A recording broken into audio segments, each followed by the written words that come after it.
Are we going to make it through the storm to the North Cape? What's up guys, I'm Vince and this is Vince Ventures. If you're new to this channel, this is a story of how my brother and I decided to drive our late grandfather's 1996 Renault Megane to the North Cape, Europe's most northern point accessible by car. I am sharing my adventures, travel experiences and beautiful trips on this platform to provide recommendations and ideas in case you are planning a similar trip or maybe you just want to watch some different landscapes and escape from reality. If you already watched the last videos, thank you so much for sticking around and supporting me, and if not, go check them out. In the last video you have seen us taking a little detour and visiting the very beautiful island of Senja, which might arguably be more beautiful than the Lofoten Islands.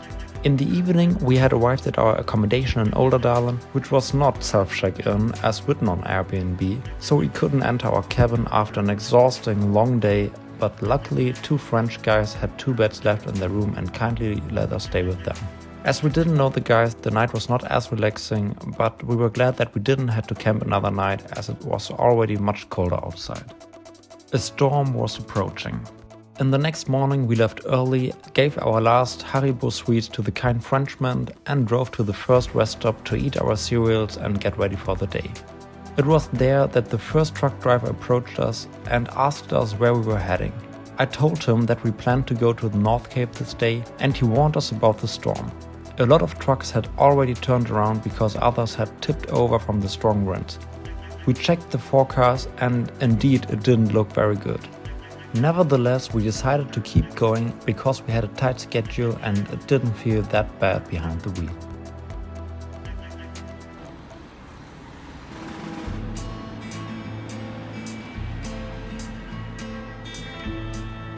We continued and after around 3 hours of driving, we arrived in the town of Alta to visit the Northern Lights Cathedral. It's a modern church built in 2012 and has a very interesting modern architecture. The whole building is covered with titanium sheets and is formed as a large spiral with a belfry in the middle. The atmosphere inside was nice and calm, and I would recommend to take a break there.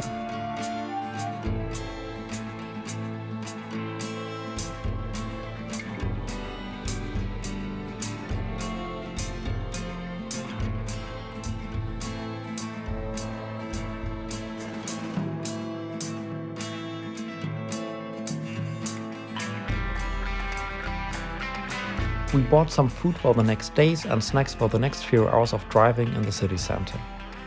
The city center felt a little bit American.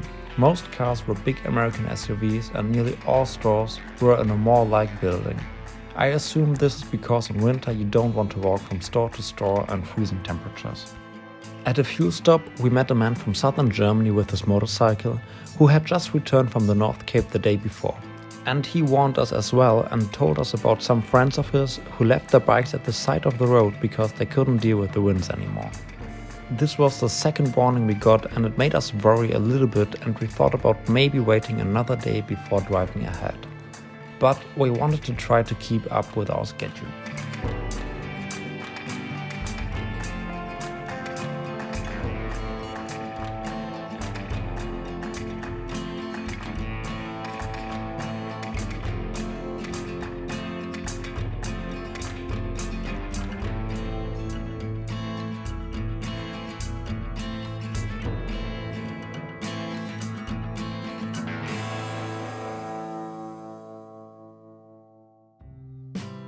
As we moved on, the rain and the wind intensified and our wipers were on the highest setting most of the time.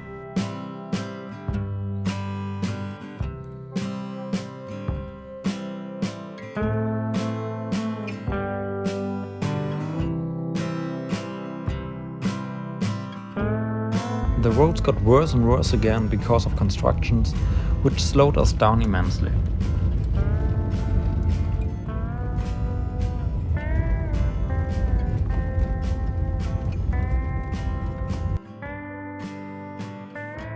It was already getting late when we finally made it through the North Cape Tunnel. It is a nearly 7-kilometer long tunnel going 9% down and up, with the deepest point being at 212 meters below sea level. Because you don't have a point of comparison, you nearly don't feel, or rather don't see, how much you're driving up and down on the tunnel. The temperature gauge rose a little bit and I heard our little old car suffer on the long elevation out of the tunnel, but luckily it was cold outside and the engine did not overheat. When we made it out of the tunnel, we saw reindeers for the first time on the strip.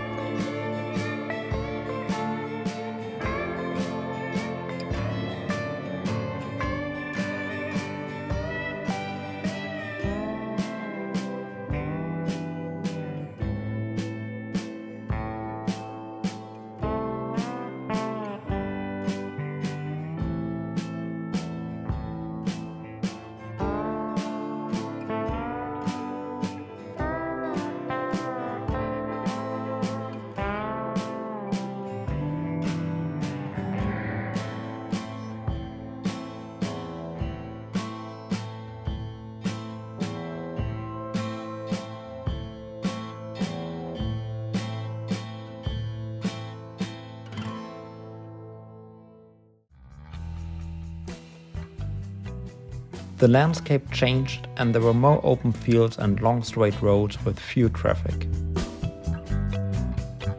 For the next 2 days, we had booked a small cabin at the base camp camping in Skarsvag.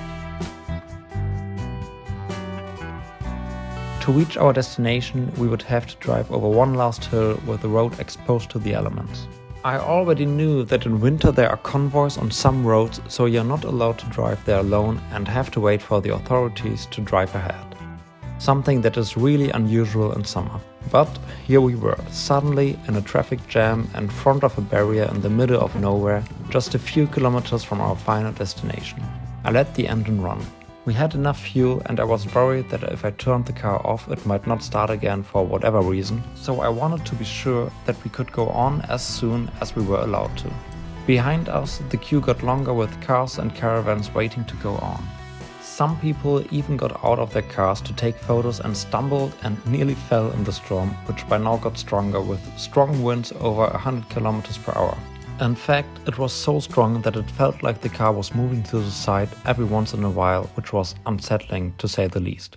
After I think half an hour of waiting in rain and storm, and I think it was around 8 degrees, some people from the road authorities arrived, drove by each car and asked where we were heading and if we booked accommodation.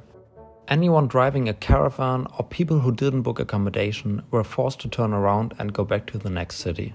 At around 9 p.m. we were finally allowed to drive to our accommodation and started following the convoy, which was led by a tow truck and another pickup truck.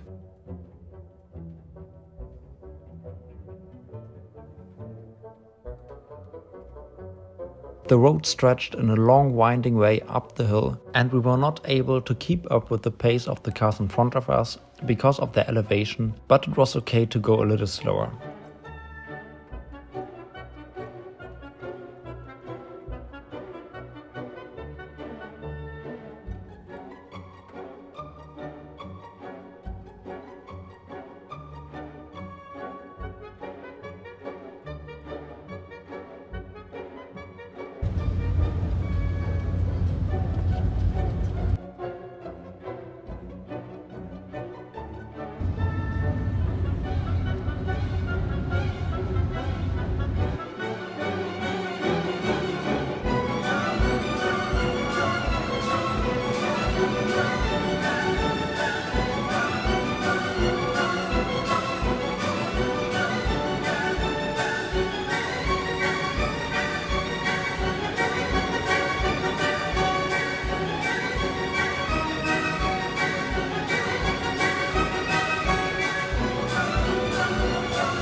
As soon as we reached the top, we realized why caravans had to turn around and also what the truck driver in the morning and the motorcyclist in the afternoon talked about. The wind was so strong that our wipers got stuck in a position and at some point the raindrops were flowing horizontally from left to right across the windscreen, although we were driving around 80 kilometers. At the roadside we saw a caravan which tipped over and a couple of motorbikes left behind at the side of the road. After a short but really intense and stressing drive, we drove around the next bend and finally saw the characteristic rock of the North Cape protruding into the horizon.